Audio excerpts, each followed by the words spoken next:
হ্যাঁ ভাই। আমার নাম বিনোদ সায়ারাগাদ। আমি গবেষণা করছি আধ্যাত্মিক বিজ্ঞান আর অরা এই বিষয়ে। আমি এক মুসলিম মহিলার ব্রেস্ট ক্যান্সারের চিকিৎসা করেছিলাম। সেই মহিলার ডান পাশে ব্রেস্ট ক্যান্সার হয়েছিল টাটা হসপিটালে। এরপর তার ক্যান্সার ছড়িয়ে পড়ল বাম পাশে।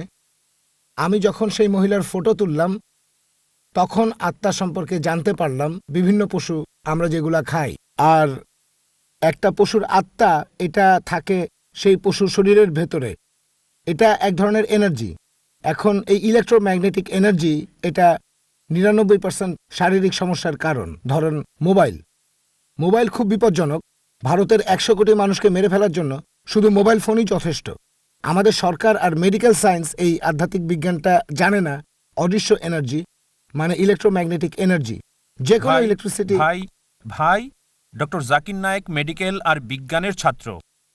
আমি আপনাকে বলবো এই ভূমিকা বাদ দিয়ে সরাসরি প্রশ্নটা আমি আসলে বলছি নন ভেজ খাওয়ার কথা। এখানে পদ্ধতিটার কথা বলা হয়েছে যে কিভাবে পশুকে হত্যা করা হবে। যদি হত্যা করা হয় এক কোপে তাহলে আত্মা বেরিয়ে যাবে, এনার্জি বেরিয়ে যাবে। সেই মাংস খেলে কোনো সমস্যা হবে না। কিন্তু যদি সঠিক উপায়ে কাটা না হয়, নিষ্ঠুরভাবে জবাই করা হয়, এনার্জি তখন মাংসেই থেকে যায়। আর সেই মাংস খেলে আপনি সেটা বুঝতেও পারবেন না। যদি কাটা হয় খাড়া দিয়ে অথবা কাটা হয় কোনো ফ্যাক্টরিতে, তখন পশুটার আত্মা বেরিয়ে যায়। সেই মাংস খেলে কোনো সমস্যা হবে না। কিন্তু যদি সঠিকভাবে কাটা না হয় তাহলে আপনার হতে পারে ক্যান্সার, প্যারালাইসিস, অ্যাটাক।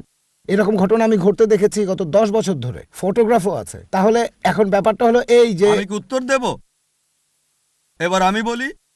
ভাই, আপনি প্রশ্ন করলেন যে আপনি একজন মুসলিম মহিলার ব্রেস্ট ক্যান্সার সারিয়েছেন, তারপর মহিলার বাম দিকে ক্যান্সার ছড়ালো, আপনি সেটাও সারিয়েছেন।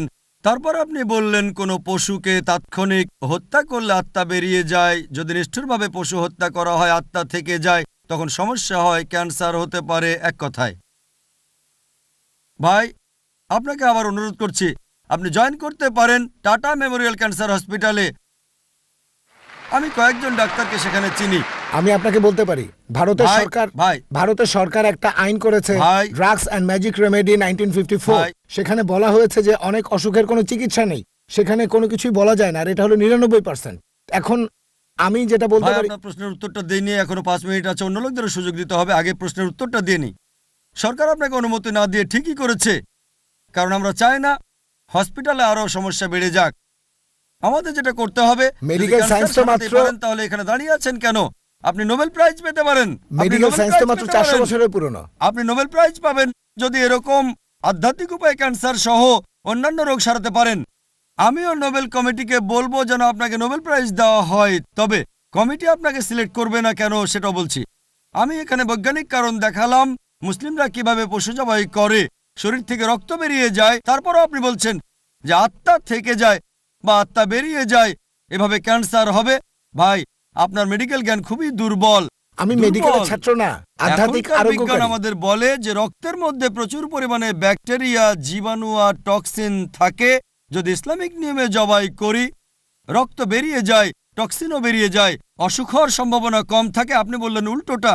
আপনি কোন বিজ্ঞান সম্পর্কে বলছেন বুঝতে পারছি না। আমি একজন মেডিকেল ডাক্তার, আমার MBBS ডিগ্রি আছে।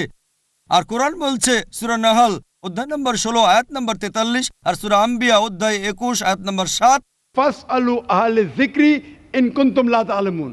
যদি তোমরা না জানো তাহলে জ্ঞানীদেরকে জিজ্ঞেস করো। এটা হচ্ছে আমার স্পেশালিটি। আপনি নিজের ইচ্ছে মতো যা খুশি করতে পারেন, আপনি যেমন খুশি প্র্যাকটিস করতে চান। তবে আমি বৈজ্ঞানিক কারণ দেখাচ্ছি যে কেন এটা করি।